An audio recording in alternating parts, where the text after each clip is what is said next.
Yesterday I had a sit-down wee. I often have sit-down wees. I only really have sit-down wees at home. Yep. And as I did a wee, a bit of poo come out.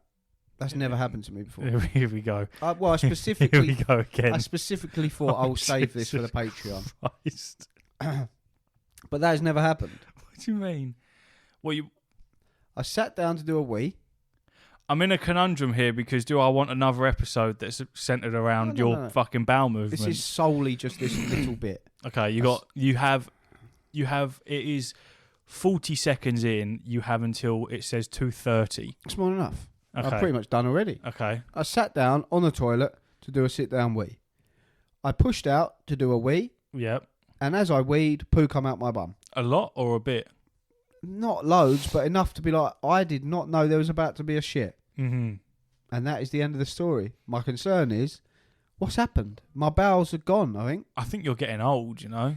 Yeah, I'm losing control of my bowels, aren't I? Maybe you should get your prostate checked out. Yeah, nah, fuck that. Aren't you at the age where you should be looking to get that sort of little finger up the arse? My wife checks it every now and again.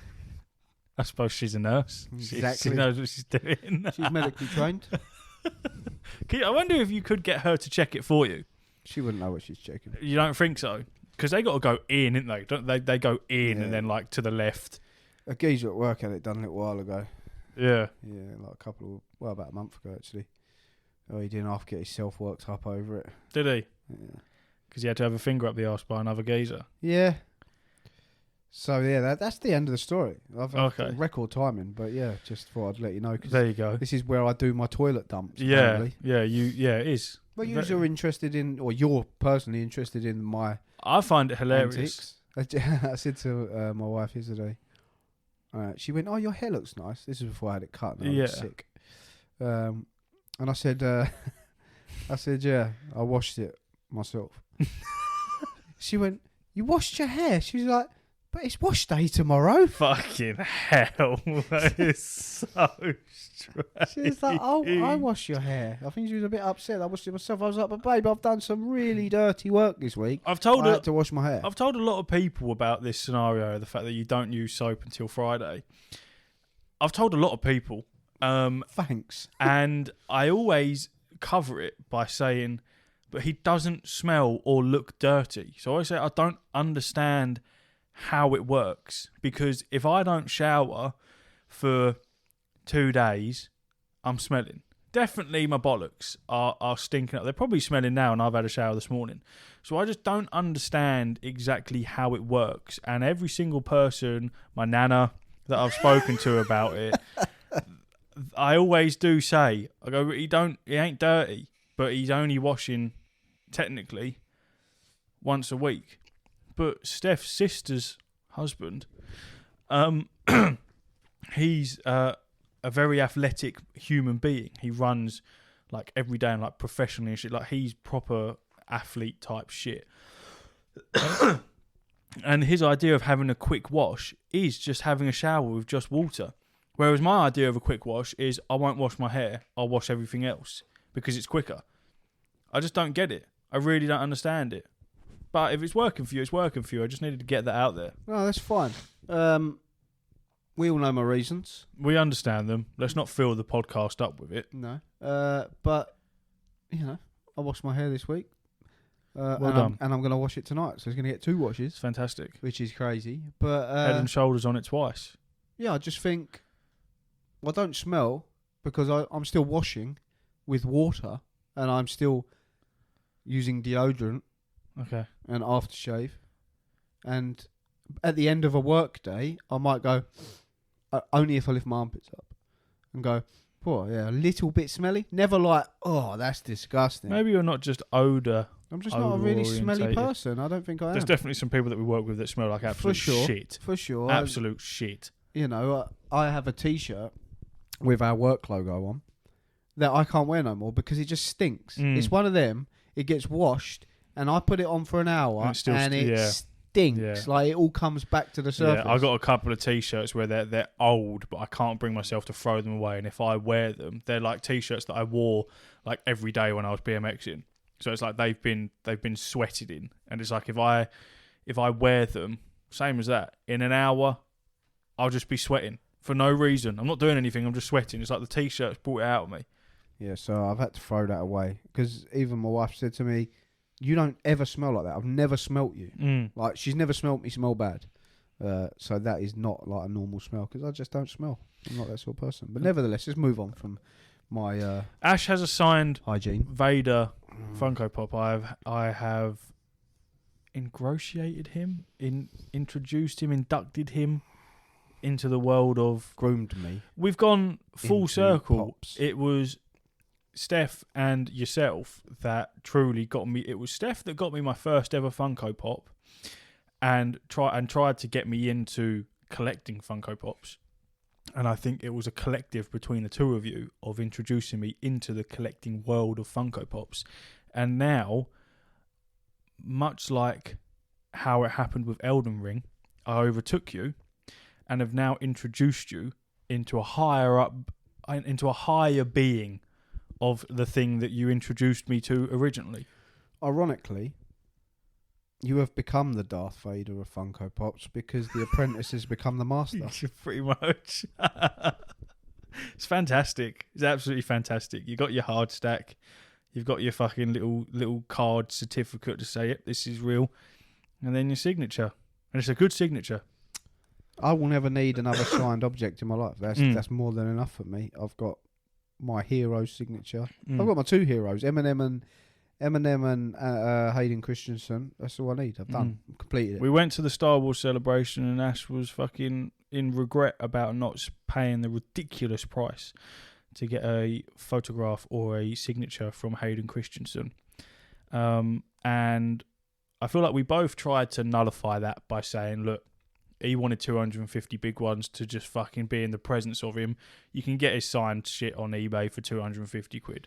I would say that he didn't want that. I would say that is what they were charging. Yeah. I don't think, because if you see him out in the street, and I've read posts about it, he's not one to go, no, I'm not signing. Yeah, he ain't seeing that 250 per person. That's the fucking venue that's charging that because they know that they can, and they know that, like they always say, Star Wars fans will pay whatever they fucking want because they're stupid. When it comes to money, they will spend whatever they want as long as it's got Star Wars slapped on it. And obviously Hayden Christensen is the Godfather. So when we picked that up for £100 less than what we should have, fantastic. It's a fantastic pop to be on your first list. If you just look at that pop, how much is that pop on its own? I don't know. Exactly. So we take the price of the pop away. Let's have a little look-sees. Continue talking. Because it's from the Clone Wars, isn't it? No. This is from the Obi-Wan Kenobi. Sorry, that's from the Clone Wars. That Darth Maul. Darth Maul is, yeah. I apologise. Mm-hmm. Yeah. Okay, so that Funko Pop is about 23 quid on eBay, pre-owned. So, yeah, I'd say, yeah, it's on loads of websites for 22 quid, but it's all out of stock. This one's £27. So we'll call it 20 quid to be fucking conservative about it. So, yeah, about £110 for the signature then. Decent. Real decent. It's fantastic. It's an incredible first Funko Pop to have as a signed one. Really, really fucking good. Really and it's decent. Still now, and I have looked, it's the only one I've seen that's been signed. So, let's have another look while I'm on the subject. We still can't see one. I've even wrote in the exact number of it. Still no signed ones. Might be the only one in the world. We didn't talk about Days Gone in the normal podcast. Oh, yes, I did mean to touch on that, yeah. Yeah, because you've played it, haven't you? Not only have I played it, you platinumed it. I've platinumed it. Well, much like how you and me had a thing going with God of War where I hadn't played it properly and you were like, what the fuck are you doing? And then I've played it properly and I'm like, oh my God, what the fuck was I doing? Me and Mark have the same thing but with Days Gone, because has Mark platinumed it or has he just completed it? I can't remember, one of the two. But he's always said it's an extremely underrated game. And when I've tried to play it in the past, because obviously it's a free game on PlayStation, part of that collection thing. So it was already in my library. It was very cheap on Steam, so I bought it and was playing it on the Steam Deck. And Mark was like, try playing it on the PlayStation instead. Well, I tried ages ago, sort of not long after it come out. And I played about an hour and went, no, this isn't for me. and I never knew why. And then I played it on the Steam Deck while I was in Ireland, and I was like, this ain't that bad. I was like, I'm quite enjoying this. So I downloaded it again on the PlayStation because I was like, from an enjoyment point of view, I'm going to enjoy it more on the PlayStation than I am on the Steam Deck. I just am. The Steam Deck's big. I don't know how to explain it. When you're playing, even though it's still a controller setup, it feels quite big. The analog sticks are a bit finicky. And I'm really enjoying it. It seems like a lot of fun. And I saw someone talking about it, saying someone recently on the PlayStation group completed it and said they can't understand how it won no awards and didn't even have a sniff at Game of the Year. Let me tell you why. Go on. Because it came out at the same time as another very, very big game. Now, I'm going to hazard a guess, and I'm probably going to be wrong, but I'm pretty sure it came out around the same sort of time as Red Dead Redemption 2. So, by default, it's getting compared to that shit. Yeah, maybe. I don't know when it actually come out. I don't know what it come out alongside with. Because did it have a rocky... Other than that, did it have a rocky release? Yeah, there was a few bugs. It weren't perfect, but it really is a fucking great game. I loved it. I literally loved it. Like, really loved it. And I was also... I remember because... it might have been God of War it came out. Maybe. That might... It might be. I can't remember. But it came out at the same point as another big game, and I remember it getting dragged over the coals for it. But... I think it's fantastic. It's underrated as fuck. Always raved about it. Nothing's been done like it since or before that I can think of. And yeah, it just really scratches that zombie apocalypse itch. You know, you're going around scavenging fucking suppressors out of cars. And it is scratching my Last of Us itch. It's by nowhere near the same type of game, but already I'm getting quite attached to the characters. Can I ask where you're up to? Really, really not far. That game goes on a lot longer than you would think it does. Yeah, no, I'm really not far. I am just out of the fucking camp at the beginning. Have you faced the Horde yet? No. You haven't even experienced Days Gone, geese. Yeah, exactly. That's where the game is. Exactly. When I say that my first couple of times trying to play it were minimal, they were minimal, really fucking minimal. So I've got my crossbow, and I am boozer. I've got to go back to a radio tower and clear it out of who are those people with the fucking scars on them and the bald geezers. Yeah, the things, yeah. Those people. The people that burn people. So I've been in the camp and the mechanics fucking parted out my bike and has given me a new one, but it's shit. And that's pretty much where I'm at. Because what happened was I was playing it this morning, got to that point, because I only played it for like an hour, not even that, and it was still downloading, because I put it in rest mode to download, but it never finished the fucking download. Oh my God, there's another game that we haven't spoken about yet, we'll get to that. And I know. You know what I'm on about before I've even said. Surprised that you haven't spoken about it. And the game hadn't fully downloaded, so I was in that camp, received my fucking brand new but old bike, and it wouldn't let me progress because it hadn't finished downloading. And then literally as it finished and I loaded it back up, you texted me saying, I'm on my way. I was like, right, turn that off, set the pod up, we're good to go. But I'm looking forward to it. I think I'm going to really enjoy it this time because it just feels nice, man. Especially battering those little fucking run around things, whatever they're called. The children zombies. The children zombies with a baseball bat, just smacking their heads in. It's fantastic behaviour. I don't think you'll finish it. You don't think? I just don't think you've got the staying power for games that long these days. I'm very heavy into World of Warcraft at the moment. You got no chance. Very heavy. No chance. But you'll enjoy what you do play of it. Thank you. But I'll give it a good old crack. There's bits in the game that I'm just like, oh yeah. There's basically, put it this way, there's like a Last of Us moment in it where you think, oh, this is the end, and then you're like, what? And you're like, oh my God. So yeah, you enjoy it, man. Yeah. It's a very good game, and it has to be if I'm going to play it. They're my rules. Yeah, I have to love the game. And I did, and I do. And the one of the biggest travesties of the 20th century is that there is no Days Gone sequel, and there won't be. Yeah, because they canned it, didn't they? Yeah, Sony said no. But it's mental because their fans, even now, you see it on Twitter daily. Days Gone 2, please. Everyone wants Days Gone 2 because it's one of them. There's not many of them, but there's enough to shout about, where critically ridiculed, but consensualized by the consumer as this is great. You know, it's one of them cult classics that all the people that play it love it, but critically people don't. And it's like, well, we're the ones that buy it. Make another one. Yeah, you're paid to scrutinise it, but we don't agree with you, so shut up. Yeah, basically. Everyone loves Days Gone, man. Everyone. Great game. Great game. I hope you do finish it because it's really fucking good. I hope I do as well, because I've also got that little niggle of, like, got the God of War DLC, still haven't done Cyberpunk. I need to download that. Like, there's so many other things where it's Cyberpunk, like, I want to get it done, but at the same time, it's like I can't be arsed because there's just so much shit. Right now, I am playing Call of Duty Warzone, Diablo 4,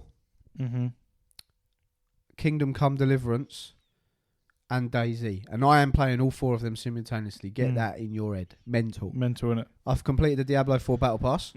Fantastic. Got my character to level 75, I think. Done a tier 100 Nightmare dungeon in the highest world tier. I got myself into the highest world tier on my own. Right? On my own. You weren't there, Kyle. We didn't need shitty decks and fucking bad advice. He's done it on his own. Useless decks. Useless. Rubbish. Yeah. So I want to play God of War because the main reason I want to play it, like before, I don't want to get spoiled because there's a lot of story stuff in this, important, and I don't want to get spoiled by that. So I need to get that done at ASAP. I want to play Cyberpunk because I haven't finished Phantom Liberty, and they're dropping a massive update again, which is mental because they said they were done. Obviously not. I think the reception and their sales have probably gone, hold on, maybe. Let's try and milk it a bit more. Yeah, but it's free, so are we milking it or are we just making it better? Make it better, more, please. And also, interestingly enough, there's another game there's many games on my horizon. I want to play Mortal Kombat, I want to play Spider-Man. There's a game a geezer at work plays, and I've been umming and ahhing about it for a while. And it's cross-play, and he said he would help me, ease me into it. Sounds up my street, looks up my street, but I'm scared. It's a multiplayer game, similar to DayZ. It's got dinosaurs in it.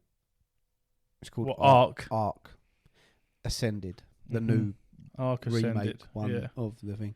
And it looks great, plays really well on PlayStation, and I can play with him on PC, and he can teach me stuff. One thing that's really putting me off, he told me a tale the other day. He was in his base. He bought 2 loot box things you can buy. I don't know where you buy them from. If it's in the game or online, I don't fucking know. He was opening his loot boxes. Someone snuck up behind him and killed him.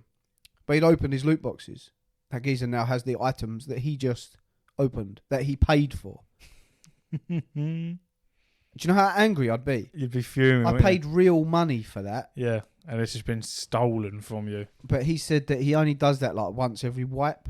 So once every wipe, he'll buy some stuff just to get a head start and get going, and then he'll build up and blah, blah, blah. It looks really cool. You can like tame your own dinosaurs, breed your own dinosaurs, ride them, use them in battle. The thing I've always seen loads of shit about Ark Survival, and I've always had the same thought every single clip of it that I've seen, and I've always thought this looks janky as fuck, and the UI looks absolutely disgusting. But there must be something to it because so many people play it. But it looks so incredibly underdeveloped, but at the same time so crazy in depth, much like DayZ. Graphically, it looks fucking horrendous, but it's so in depth. And Ark Survival, not Ascended, Survival, I've always thought has looked fucking janky. Do you know what I just remembered? It's not going to really affect you too much. Yours is going to be really boring. Nevertheless, you can do. You know how Spotify do their Wrapped? Yeah, PlayStation Wrapped. Yeah. I'll read mine out for you. Go on then. I was going to send it to you the other day. Mine is a bit boring. Well, it would be because you don't play the fucking PlayStation. Yeah. You're a little keyboard warrior. Sorry. Pardon me. Here we go. Pressing the Let's Find Out button. I have already looked at it. In 2023, how many games do you think I played? 67. 44. I was close. What was the first game I played in 2023? Hogwarts Legacy. Fortnite. First of the first 2023. New Great. Year's Day game I was playing Fortnite. Here we go again. Here are your big hitters of 2023. So there's 5 positions here. Number 1, what do you think it is? Number 1, it's Warzone. Correct. Call of Duty. Yep. 158 hours spent in Fucking Warzone. Yep. Number 2? Number 2, Cyberpunk. Destiny. Destiny. You should have known that. You should have known that. I still What, for played 2023? Still played it a fair chunk. I played it 108 hours. Fuck. I might. Oh yeah, because I platinumed it this year. So Fuck, yeah. 3rd on the list. Go on. Guess. Oh, guess, sorry. Cyberpunk this time? I'm going to tell you Cyberpunk's not on this list. So I'll give you another guess. Okay. So 3rd. So we've got Call of Duty. Destiny 2. DayZ. No. No. Diablo 4. Diablo 4. 102 hours. Yeah. Number 4. Surely DayZ. DayZ. Yeah. 76 hours. Mm-hmm. Number 5. Number 5. What's after DayZ then? Fortnite. Baldur's Gate 3. Baldur's Gate 3. 66 hours. Yeah. Although I think it's more than that personally, but they're statistics and we'll go with them. My gaming style is gunslinger. I spent 47% of my game time lining up shots and making them count. Going to have to load mine up now, aren't I? Yes, you are. My year in play. Let's look at what you got up to month by month. Okay, So January, I played Star Wars Battlefront 2 47 times for 34 hours. February, I played Hogwarts Legacy in 68 sessions for 60 hours. March, I played Destiny 2 for 61 sessions and 94 hours. Okay. And April, I played Destiny 2 for 57 hours in 50 gaming sessions. Which doesn't make sense because that would mean I had like 150 hours in Destiny and I don't think it said that. Yeah. May, 76 gaming sessions on COD, 67 hours logged. June, Diablo 4, 45 sessions, 96 hours. July, I'm going to stop reading that out. July was DayZ. August was DayZ. September was Baldur's Gate. October was COD. November was COD. December has been Diablo. No. The next slide is... here's some games you should try. No, thank you. This year, this is an interesting one. You played how many hours? What, for this year? For 2023? Did we not do that at the beginning? It even says my favourite controller, look. Yeah. It's very weird. But did we not do that at the beginning? No, all in all, how many hours I played all in all. on the PlayStation. 900 and something. Oh, not bad. 880 hours. Not bad at all. I spent 82.84% of game time playing 28 games on my PlayStation 5. I earned 248 trophies. Decent. It's quite nice. Everyone's done this rap stuff. It's quite cool. My social star is Squad Hero. I put 295 hours in with the squad. Multiplayer man yourself. I earned 19 digital collectibles and 2,713 points, which is great because I use them to get vouchers, which I love. And the final thing is share and compare your memories. So that's it. And you got free avatars. Very insightful. Scary. I need to get a life. Very insightful. Not compared to some other people that me and Mark have seen. Fuck me. There's some serious shit there. Shall we do mine and see the comparison? Let's go. So, whoa, you sure spice things up with heaps of variety. I played 26 games. Not bad. 26 games. My first game of 2023. No Man's Sky. No. The Quarry.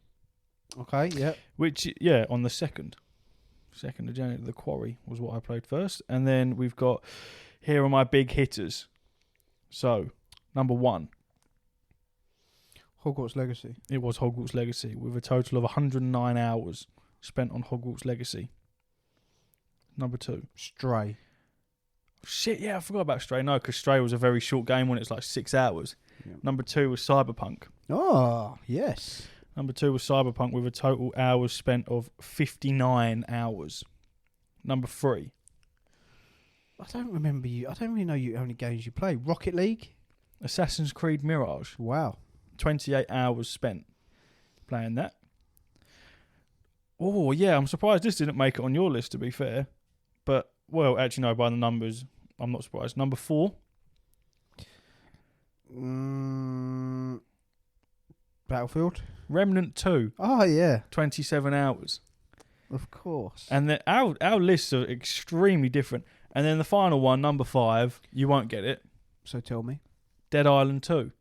I didn't even know you played that. 20 hours. Completed it, didn't I? A fantastic game. Really enjoyed it. Very short. I played a lot of Dying Light 2 actually lately. Yeah. That's very good. Yeah. Very different. Great. Your gaming title, I'm a thrill seeker. You spent 58% of your game time on the edge of your seat. don't know what that means. It means the quarry. I was loving it. So what you got month by month? So game of the month for me was The Quarry. Was that for January, and then game of the month, obviously Hogwarts Legacy. For February and March, Dead Island 2 was April and May. Final Fantasy was just June. About to say, how is that not on my list? That's mental. Final Fantasy was June, but I only put in 15 hours. Cyberpunk in July, August, September. Assassin's Creed Mirage in October. Dead by Daylight in November. And then that was it. I got nothing for December so far. Rocket League and fucking... Probably, yeah. And the other game that goes by the name of Days Gone. Thrill Seeker and Bucket. Oh, no, I'm not interested in you. I don't want your recommendations. So this year you played how many hours? Be modest. 280. 324. Which ain't too bad considering I spend most of my time on my laptop. Still managed to sink in quite a decent amount of hours. I'd like a World of Warcraft wrapped. Oh. Don't. It'd be absolutely ridiculous. You spent 91.98% of your game time playing 18 different games. What else have we got? In 2023, you earned 192 trophies. Not too bad. 6 of which were gold. The rest were all silver and bronze. Nothing wrong with that. I'm not a trophy man. Your social style is party animal. You really partied up with 10 parties this year. Wow. Wow. That's ludicrous. You earned 12 digital collectibles and earned 1,051 points. Why did we all get the Marvel Spider-Man thing? It's random, isn't it? It's not... I didn't play Spider-Man. It's not bad. It's a voucher. Oh, you have to redeem that voucher. Helldivers 2, yeah? How odd. Did you see how much them earbuds are as well? 200 quid. Yeah, no, thanks. For them fucking Pulse Explore wireless earbuds. Pulse Explore my ass. I'd like to hear everyone else's wrapped. If anyone else that's listening. Yeah, let us know your hours, man. That'd be interesting. Sam! Did you see Asgard's Wrath 2? Asgard's Wrath 2. Something like that it's called. No. VR game. No. RPG. It's getting 10 out of 10s across the board everywhere. Everyone's going nuts for it. Wrath 2. I think it's called Asgard's Yeah. Wrath. I know nothing about it other than the fact it's a VR game and everyone's going mental about it. Just like a Mortal Kombat, but attacking people. I've no idea. VR is so not my thing. No, me either. But it just blows my mind that a VR game's actually good. That's mental to me. 4.7 stars on the Meta Store, which is What's it at on Metacritic? Asgard's Wrath 2 review by IGN is 10 out of 10. IGN's one of those weird ones where I don't know how much. I don't trust big reviewers like that. I only really trust the independent reviewers nowadays. So Metacritic has 93. That's mental, man. It's mental. 93. Metascore, universal acclaim, based on 10 critic reviews. IGN gives it 100. GameRank gives it 90. That's crazy. MetaQuest has got 93. It says the 100 from IGN. Asgard's Wrath 2 is the full-fledged VR open-world RPG I've always wanted to play, and for that matter, it's one of the best RPGs in any perspective I've played in years, with 4 unique characters and stories, fantastic fantastic and satisfying combat, intricate and rewarding RPG systems, a great story, and an entire roguelite dungeon crawling mode thrown in just to show off. This masterpiece completely nails almost everything it tries, much of which has never been pulled off in VR. The MetaQuest 3's killer app has arrived, and even after more than 90 hours throwing squids at gloriously shredded lizards and whipping across gaps, I'm still eager to jump back in. It's a shame that none of us have any VR. No. Nor are we interested in any VR whatsoever. But step in the right direction. that is a very good step in the right direction, as far as they're calling it one of the best RPGs that they've played in a long time. And RPGs are my favourite games. I'm just looking at a quick bit of fucking gameplay from IGN, and I won't lie, it doesn't look like anything that I've actually seen. I'm going through images and it looks before. fucking cool. But the thing is, I don't like about VR is you're not walking about, are you? Is it not like that weird little point and click and move? I want to be able to like walk. No, the point and click and move was not adopted by a lot of them. It's to aid in motion sickness, but most games you move around with the thumbsticks. So you move now? Yeah, most VR games you move around with your thumbsticks. So that makes it much more interesting. Because you got to remember, a lot of the PSVR obviously had the motion controllers, which were like the fucking baton things. Yeah. Most VRs did not adopt that style of controller. Most of them, and pretty much all of them now, have they wrap over your hands. Okay. With an analog stick in either, so you're holding it like that. Mm-hmm. So you move around, you've got buttons here, and then buttons up here. So it's a lot more comfy. And then there's even ones now. I think the MetaQuest one does it where it tracks your actual hands. So you're not holding a controller. It tracks your hand movements. So what is MetaQuest? MetaQuest is the VR. For what system? Meta. Sorry? Meta. So it's not on a system? No, the system is the headset. Ah. Yeah. Steph's cousin. It's his own personal thing? Yeah, Steph's cousin bought one when she was not when she was last over, the time before, the MetaQuest 2, I think. And it's a fully wireless headset with the 2 controllers, and the games themselves download directly onto the headset. So you buy them off of the Meta store. Is this what is this? MetaQuest 2 or 3, this one? What is this? This one that I'm looking at now is MetaQuest 3. The one that I've tried was MetaQuest 2, and I have to say it was a very, very fun experience because there's no wires. So you're not scared of fucking knocking into anything. Yikes. It's expensive. Oh, yeah. Yeah. Yeah, I'm not paying that. How much is the MetaQuest 3? £619. Mm-hmm. Yep, it's a lot of money. It's a lot of money, but you think... I don't know the comparisons between the 2 and the 3. Although, hold on a minute. MetaQuest 3, Asgard's Wrath 2 bundle, £479.98. So I'm going to watch this on YouTube, okay? And I'm going to see... You're going to sell your Xbox. I'm going to see if this tickles my pickle. If my pickle is tickled, consider the MetaQuest 3 so pickled. The MetaQuest 2, what I played, so obviously having the standard VR, the PSVR headset was extremely uncomfortable and very buggy, very annoying to use, and just wires everywhere. MetaQuest 2 has absolutely 0 wires. Rather than it being a hard plastic shell, the whole headset, obviously the actual VR bit is obviously plastic. However, the rest of it was elasticated. So you would just stretch it over your head, and then boom, it fits in, and it actually snugged round your whole vision perfectly. Whereas the PSVR, it left gaps underneath, so the light still got in, and it kind of ruined the immersion a bit. One of the very cool bits about the MetaQuest 2, which a lot of VR headsets do now, because I don't think they were the pioneers of it, is scan the entire room. So when you were playing a game, if you stepped out of your zone that it sets, rather than you being blind, it would give you a black and white image of everything that's around you. That's very cool. So you can see everything, so you can continue doing what you're doing without bumping into anything. It also, unlike the PSVR, the tracking from the headset, all of the tracking was done by the headsets and the controllers. Whereas the PSVR, you had to set up a motion bar thing that would track. So if you weren't positioned properly, it wouldn't track it properly. Whereas the MetaQuest, you're free to move around wherever you want because the headset has got a 360 thing that's tracking the controllers. So it doesn't matter where you move, it's locked in.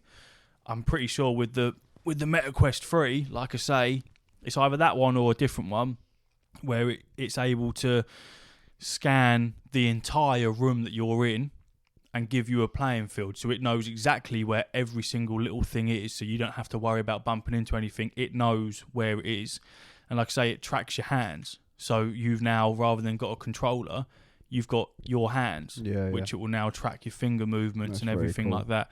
So, coming from PSVR to using that MetaQuest, the only downside to the MetaQuest is obviously because it's fully wireless, it's battery operated. So it only lasts, I think it still lasted for quite a while. I think it was like 6 hours or something like that. There's for VR terms, there's quite a big fucking gap. By that point, you're wanting to take a break anyway. The difference between the two, and now that it's progressed so much further from when I last played VR. But just at that point, the gap between the PSVR and the MetaQuest was fucking huge. Incredible. Very, very nearly made me buy one.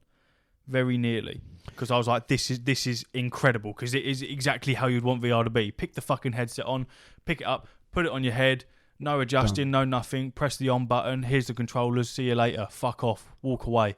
I bought a Nintendo Switch for Pokemon, mainly Zelda though. I bought Xbox for Starfield. Who's to say I'm not going to buy a MetaQuest for Asgard's Wrath? It's very cool. I'm interested. I'm going to do some YouTube research this evening and hope that I hate what I see, because I do not want to spend that on myself, but I am willing to for the podcast. The only thing that puts me off the VR is from a longevity point of view, I can't see myself finding any game that's on it at the moment which would make me that one maybe want to continue putting hours in and stuff like that. Like what I would love to have is something, say like a first-person game, like Dead Island 2 or Dead by Dying Light 2 or something VR, like that. shit like that. But in VR, at least it's an actual game that you're progressing through story and stuff like that, not sort of gimmicky. But I think, judging by what I'm seeing, the reviews speak for themselves, don't they? Yeah, yeah. That looks like a proper RPG with loads of cool shit. I mean, that looks good for me. Do we wrap it there? Yeah. Well, let's wrap it, because that's it. I need to go and eat some onion rings. Having onion rings? Well, crisps. Oh, okay. Decent. Right. See you next week for the Santa special, which is going to be no different to any other one. Fucking ho, Might ho, sing ho. Jingle Bells. Oh, my God. Uru. Oh, fucking Merry Roo.